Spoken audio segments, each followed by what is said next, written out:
সুপ্রিয় শিক্ষার্থী বন্ধুরা আসসালামু আলাইকুম। এই ভিডিওতে আমি সপ্তম শ্রেণীর গণিতের চতুর্থ অধ্যায় 4.1 নিয়ে আলোচনা করব। 4.1 বিষয়টা হচ্ছে বীজগণিতীয় রাশির গুণ। চলো তাহলে শুরু করা যাক। এই বীজগণিতীয় রাশির গুণের মধ্যে চারটা বিষয় আছে।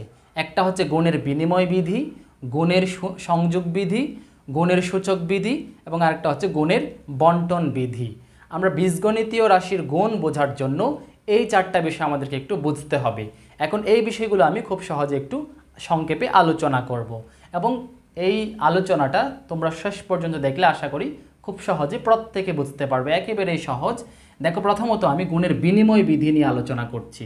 হ্যাঁ, গুণের বিনিময় বিধি বোঝানোর জন্য আমি প্রথমত দুইটা প্রতীককে, বীজগণিতীয় দুইটা প্রতীককে গুণ আকারে লিখলাম, যে এ ইন্টু বি। এখানে এটা হচ্ছে কি গুণ্য, বিটা হচ্ছে গুণক। এখন গুণ্য এবং গুণককে যদি আমি স্থান চেঞ্জ করে দিয়ে গুণকটাকে যদি আমি শুরুতে নিয়ে আসি এবং গুণ্যটাকে যদি শেষে নিয়ে যাই, তাহলে কিন্তু ফলাফল একই থাকে। এটাই হচ্ছে গুণের বিনিময় বিধি। গুণের বিনিময় বিধি এটাকে আমি একটা উদাহরণস্বরূপ দেখাই তোমাদেরকে, এক উদাহরণের মাধ্যমে। এ এর মান ধরো আমরা ধরলাম 5, বি এর মান ধরলাম 4। এখন এই যে 5 গুণ্যটাকে আমরা এখন শুরুতে শেষে নিয়ে যাব এবং গুণকটাকে শুরুতে নিয়ে আসবো, অর্থাৎ এই যে 4 ইন্টু 5, ফলাফল কিন্তু এখানেও আসে 20, এখানেও আসে 20, অর্থাৎ একই রকম। হ্যাঁ, একই রকম, মানের কোনো পরিবর্তন হয় না। এটাই হচ্ছে গুণের বিনিময় বিধি। আশা করি তোমরা বুঝতে পেরেছ। এবার আমি গুণের সংযোগ বিধি নিয়ে আলোচনা করব। হ্যাঁ, এটাও বোঝানোর জন্য আমি প্রথমত বীজগণিতীয় প্রতীক দেখো এ, বি এবং সি, এই তিনটাকে আমি এখন গুণ আকারে লিখলাম, এই যে এ ইন্টু বি ইন্টু সি। এখন এই তিনটার মধ্যে প্রথম দুইটাকে আমি সংযোগ করলাম, সংযোগ করার ফলে হলো কি এ ইন্টু বি, হ্যাঁ, ইন্টু সি, এরকম দেখা যাচ্ছে। এখন এখানে কিন্তু এটা গুণ্য, এটা হচ্ছে গুণক। এখন একটা বিষয় দেখো, এই বিষয়টার মধ্যে কিন্তু আমি প্রথম দুইটাকে একসাথে গুণ করেছি। এবার পরবর্তীটাতে দেখো, যদি আমরা এ ইন্টু বি ইন্টু সি, এখানে শেষের এটাতে শেষের দুইটাকে যদি আমরা সংযোগ করি, তাহলে কিন্তু মানের কোনো পরিবর্তন হবে না। এটাই হচ্ছে গুণের সংযোগ বিধি। এই বিষয়টাকে আমি একটা উদাহরণের মাধ্যমে দেখাচ্ছি। দেখো, উদাহরণস্বরূপ আমি এ বি সি এই তিনটা আলাদা আলাদা মান নিচ্ছি। যেমন মনে করো আমরা নিতে পারি যে 2, 3, 5 বা যে কোনো কিছু, তোমরা যে কোনো সংখ্যা নিতে পারো, 4, 5, 6, হ্যাঁ, এরকম যে কোনো একটা নিতে পারো। আমি একটু সহজে বোঝার জন্য 2 ইন্টু 3 ইন্টু 5 নিলাম মনে করো। হ্যাঁ, এখন প্রথমত এটাতে প্রথম দুইটাতে কি আছে, সংযোগ আছে। হ্যাঁ, আবার শেষের এখানে এসে হলো কি এর মাঝে 2 ইন্টু 3 ইন্টু 5, এখানে শেষের দুইটাকে সংযোগ করে দিল, মান কিন্তু একই থাকবে। এই বিষয়টা এখানে বোঝাচ্ছে। যেমন দেখো এখানে, বা দেখো 3 দ্বিগুণে কত 6, 6 ইন্টু 5, এখানেও কিন্তু 2 ইন্টু, হ্যাঁ, তারপরে দেখো 3 5 কত 15, এখানে 15 আসে। এখন দেখো, বা এপাশে 5 6 কত হয় 30 সমান, এখানেও কিন্তু 15 দিয়ে গুণে কিন্তু হয় যে 30 বা 30। তাহলে 30 সমান্তরাল, অর্থাৎ বাম পক্ষ ডান পক্ষ সমান, অর্থাৎ মানের কোনো পরিবর্তন হয় না। এটাই হচ্ছে গুণের সংযোগ বিধি। আশা করি তোমরা বুঝতে পেরেছ। এবার আমরা গুণের সূচক বিধিটা আলোচনা করব এবং এটা কিন্তু একটু ইম্পর্টেন্ট, একটু না, অনেক বেশি ইম্পর্টেন্ট, অনেক বেশি ভালো করে বুঝতে হবে। তোমরা একটু মনোযোগ সহকারে দেখো। হ্যাঁ, এবার আমি গুণের সূচক বিধিটা আলোচনা করব। এটা আলোচনা করার জন্য আমি প্রথমত একটা বিষয় দেখাই।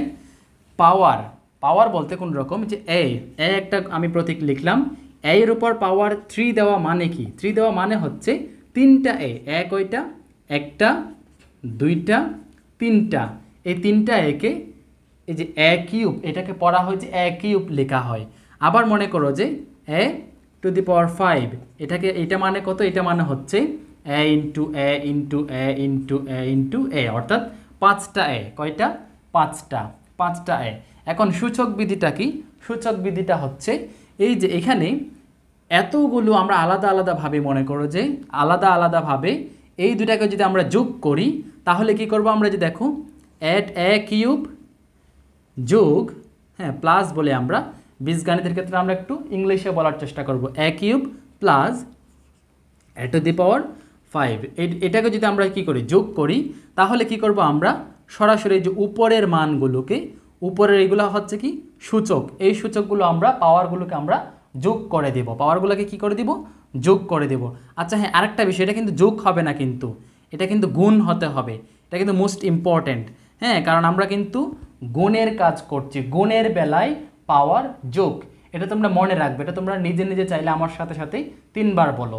হ্যাঁ গুণের বেলায় পাওয়ার যোগ, গুণের বেলায় পাওয়ার যোগ, এই দেখো গুণের বেলায় পাওয়ার যোগ। তাহলে এটা কি হবে, আমরা এই যে এ এটা দুইটা আমরা কি লিখবো, ভিত্তি লিখবো আমরা কত, এখানে বেস হচ্ছে এ, এই যে একটা লিখলাম, একটা এ দিলাম, এই দুটা কিন্তু একই হতে হবে, এই দুটা কিন্তু একই হতে হবে, ভিন্ন হলে হবে না। তাহলে একটা এ দিলাম, এবার গুণের ক্ষেত্রে পাওয়ার, এই যে পাওয়ার এগুলো কি হবে যোগ হবে, 3 + 5। তাহলে মান কত আসে, মান আসবে যে হচ্ছে a টু দি পাওয়ার 8, এই যে a টু দি পাওয়ার 8 আসবে।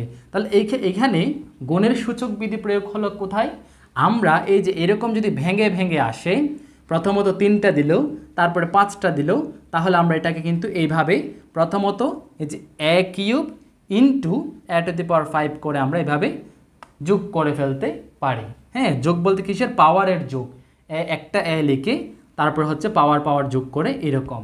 এখন এটার ক্ষেত্রে একটা ভিন্ন, আমাদের একটু সাবধান হতে হবে, কখন যদি এরকম থাকে এ আছে, এখন এ এর উপরে পাওয়ার দিলে মনে করো যে এম হচ্ছে একটা স্বাভাবিক সংখ্যা, স্বাভাবিক সংখ্যা মানে হচ্ছে এম এর মান আমরা 1 2 3 4 5 6 এরকম যে কোনো মান ধরতে পারি, মান যে কোনো মান হবে এরকম।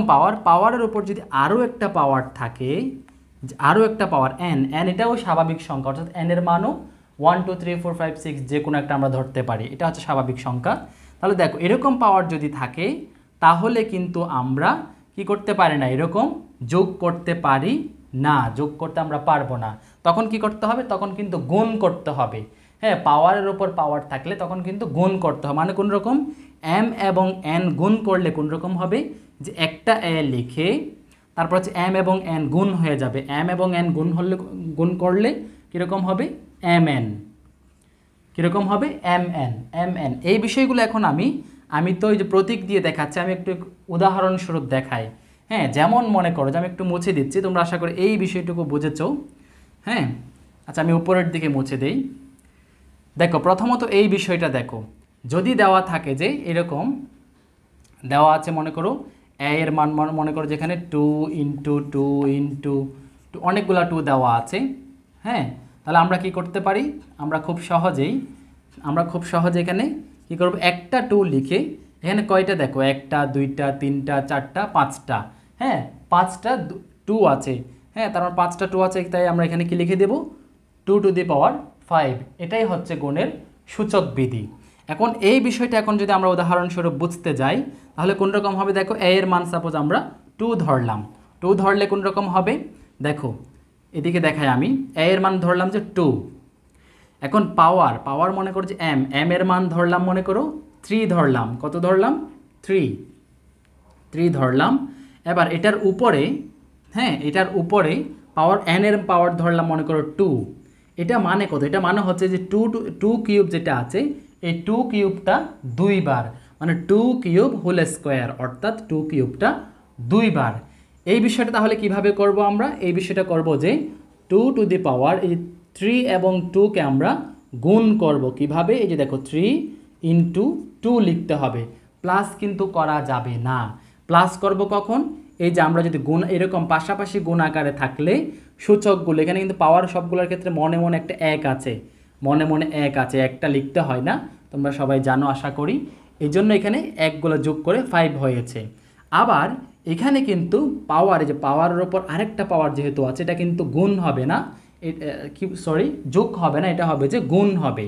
তাহলে কি করতে হবে, গুণ, 3 × 2 হলে কত হবে, 2 টু দি পাওয়ার 6 হবে।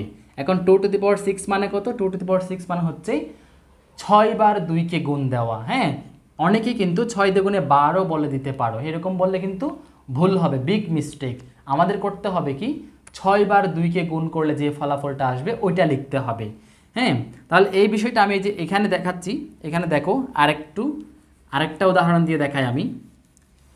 বিষয়টা দেখো, সাপোজ আমরা m এর মান ধরলাম যে 2, এখানে এটা a এর মান ধরলাম মনে করো 3, m এর মান ধরলাম 2, তারপরে দেখো, তারপর পাওয়ার n এর মান ধরলাম, যে কোনো মান ধরতে পারে, সাপোজ মনে করো আমরা 3 ধরলাম, 3 ধরলাম, তাহলে এখন কি হবে, 2 এবং 3 কিন্তু গুণাকারে বোঝাবে। কোন রকম, এটা যদি আমরা আরও কাজ করি তাহলে 3 টু দি পাওয়ার এখানে 2 ইন্টু 3, তাহলে কত হয়, হ্যাঁ 3 দ্বিগুণে 6, 3 টু দি পাওয়ার 6, এই 3 টু দি পাওয়ার 6 মানে কত, 3 টু দি পাওয়ার 6 মানে হচ্ছে 3 6 বার, 1 2 3 4 5 6, হ্যাঁ 6 বার, এভাবে 6 বার, যদি 6 বার গুণ করলে যেই মানটা আসবে সেই মানটা হবে যে 3 টু দি পাওয়ার 6 এর মান।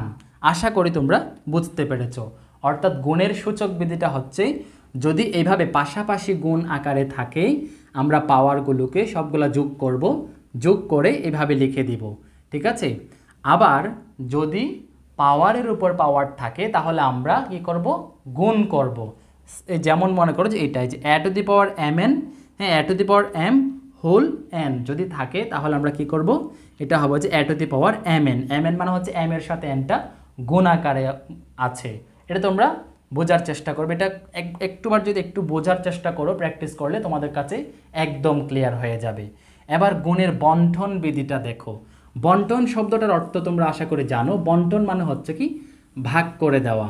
তোমরা অনেকেই শুনবে, হ্যাঁ যেমন মনে করো যে 10টা কলা বা 10টা চকলেট বন্টন করে দাও। বন্টন করে দেওয়া মানে কি, ভাগ করে দেওয়া।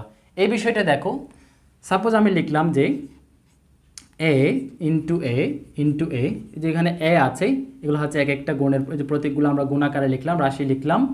এখন দেখি এইগুলাকে যদি আমরা m দ্বারা গুণ বোঝাই, এখানে মনে করো যে আরও আছে গুণ, এই যে এরকম আরও আছে, হ্যাঁ। এখন এই বিষয়টাকে আমরা যদি গুণের বন্টন বিধি দ্বারা বোঝাই তাহলে কি হবে, এই mটা প্রত্যেকটার কাছে একবার গুণ হবে। কীরকম, যেমন দেখো সমান এখানে m a, এই যে m a মানে হচ্ছে m এবং a কিন্তু গুণাকারে বোঝালো, ইনটু আবার m a, এই যে একবার এটার সাথে আরেকবার এটার সাথে আরেকবার এটার সাথে এভাবেই যাবে, ইনটু m a এইভাবে, অর্থাৎ প্রত্যেকবার কিন্তু গুণ বোঝাবে। এটাই হচ্ছে গুণের বন্টন বিধি। যেমন মনে করো যে আছে এরকম 2 ইন্টু a প্লাস b, এটা মানে কি হচ্ছে, এটা যদি আমরা গুণের বন্টন বিধি প্রয়োগ করি তাহলে এই 2 এর সাথে একবার a গুণ বোঝাবে, 2 এর সাথে একবার b গুণ বোঝাবে।